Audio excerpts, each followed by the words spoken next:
Ciao a tutti, ho fatto il mio 11° libretto e voglio condividerlo con tutti perché è proprio in questo momento che è accaduto questo virus.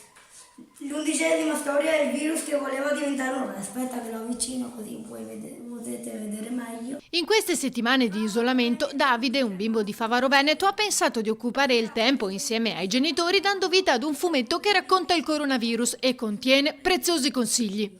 Questo libro insegna che dobbiamo sconfiggere questo virus restando a casa e ascoltando le regole.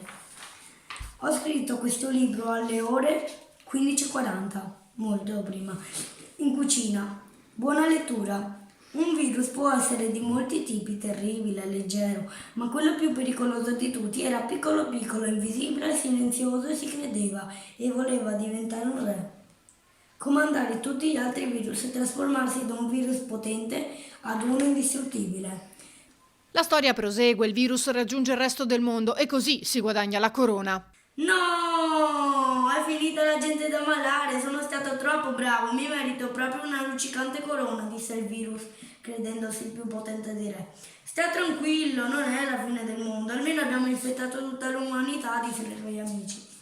Beh, allora facciamo festa, abbiamo ammalato tutto il mondo, disse il virus. Da quel momento si fece chiamare da tutti il coronavirus ed iniziò ad indossare una corona, suo desiderio da sempre. L'unica soluzione a quel punto era rimanere a casa. Forse però nel frattempo si era trovata una soluzione.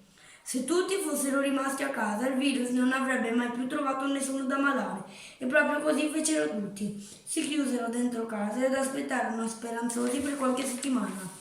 Un bel giorno il virus, anzi il coronavirus, andò di persona a combinare guai in ospedale ma un dottore finalmente riuscì a toglierlo dai pazienti. No, stavo per diventare ancora più potente, no, disse. Finalmente il virus era stato fermato e da quel giorno i pazienti si sentirono meglio. Il coronavirus cominciò a rimpicciolirsi e la corona, ormai troppo larga per la sua testa, cadde e si frantumò in 1000 pezzi. Il virus non poté mai più diventare un re. Un vaccino era ormai stato trovato ed esso rimase solo una normale influenza, senza più corona e senza potere.